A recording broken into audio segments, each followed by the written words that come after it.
The Canadian indie rock scene it has always been thriving, and it's doing incredibly well in this day and age. A lot of Canadian indie bands were very much ready for the internet revolution and then delivering music and building careers in an unconventional way.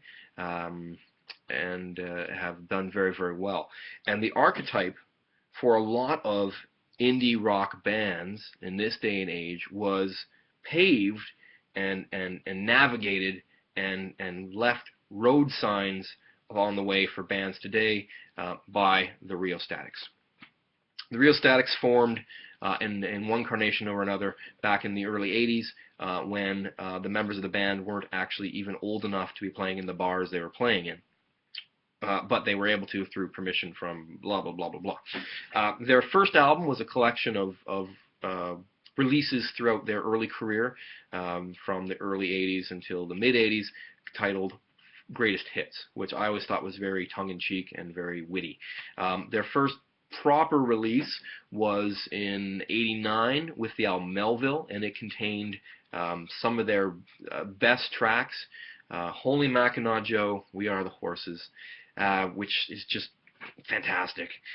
Is there a band more Canadian than the Rheostatics? There's several cases you can make. Perhaps the Tragically Hip, Stomping Tom Connors, maybe Anne Murray, but Rheostatics performing Gordon Lightfoot's The Ballad of the Edmund Fitzgerald on the aforementioned Melville is one of the most Canadian musical experiences out there. I think the only thing that, to my ears, is more Canadian would be Anne Murray in a Toronto Maple Leafs jersey, dipped in Quebecois maple syrup, performing a cover of Stomping Tom Connors' The Grand Old Hockey Game. That would be more Canadian. But the Rheostatics name drop Canadian cities, places they've done, and the Rheostatics always gave a fantastic snapshot of suburban Canada, and certainly suburban Southern Ontario, where the guys grew up. This is the album Whale Music.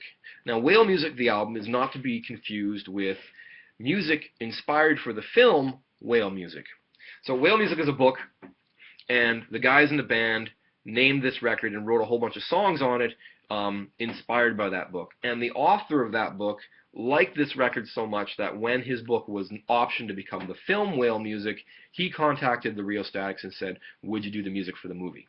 And that borne out a lot of great music, not the least of which was the only top 40 hit that the Rheostatics had, a song entitled Claire, which was actually, after its release, a bone of contention and caused one of the members to leave because he was worried that it would cause the Rheostatics to stray away from their indie rock roots and more towards a top 40 acoustic rock sound that Claire was. The irony was that the rest of the guys weren't interested in doing that type of music anymore. They just knew that they could, and so why not do it and give it a try? And not to say that Claire was a song written from a place of inauthenticity or showed a lack of musical integrity or artistic integrity. It's just they were asked to do a song that would encapsulate these sort of feelings. If you know the song Claire, you know what I'm talking about. If you don't know the song Claire by the Rheostatics, after you're done, go YouTube it, watch it, listen to it, love it. It's a great song. And there's a reason that it was their highest charting hit. It definitely had the greatest musical appeal for a wider audience. And the reason that the Rheostatics didn't chart, generally speaking, is because the record company had no idea what to do with them and how to market them. Don Draper would have no idea how to successfully market the Rheostatics, and that's just speaks to their unwillingness to do anything conventional.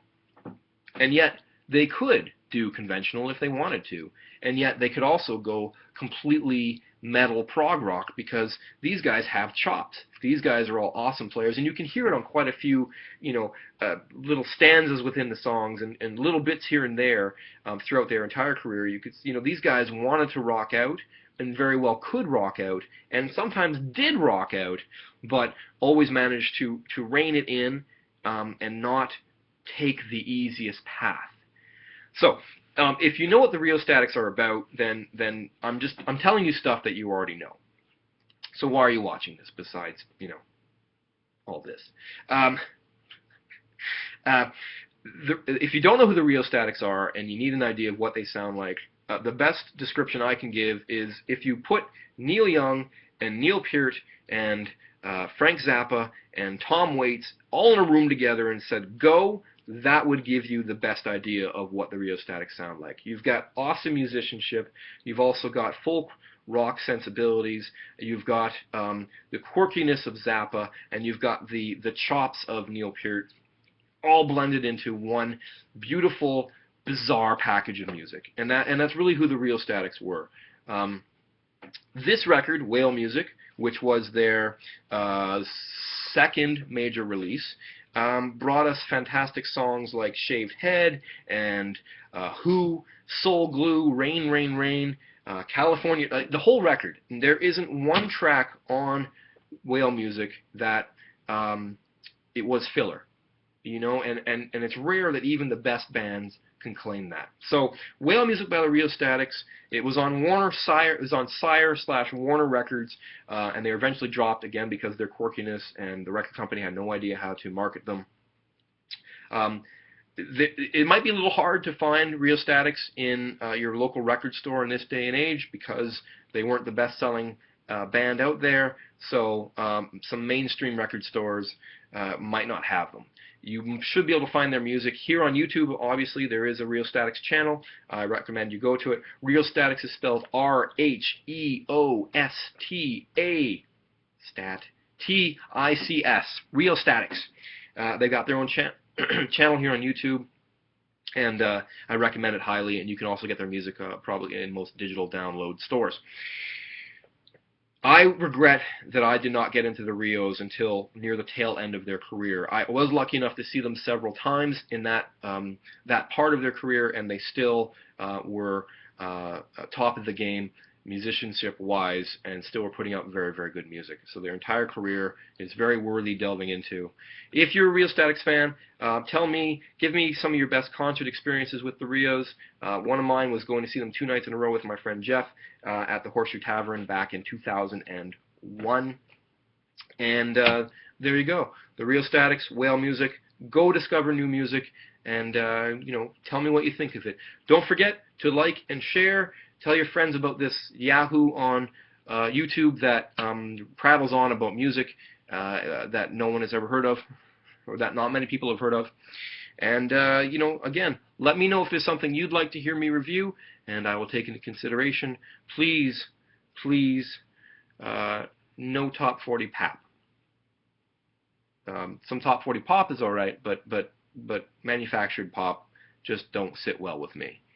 But I'm a very tricky person to zero in on what my general musical tastes are, or what my wider musical tastes. My general musical taste, if it has a guitar solo, I probably like it.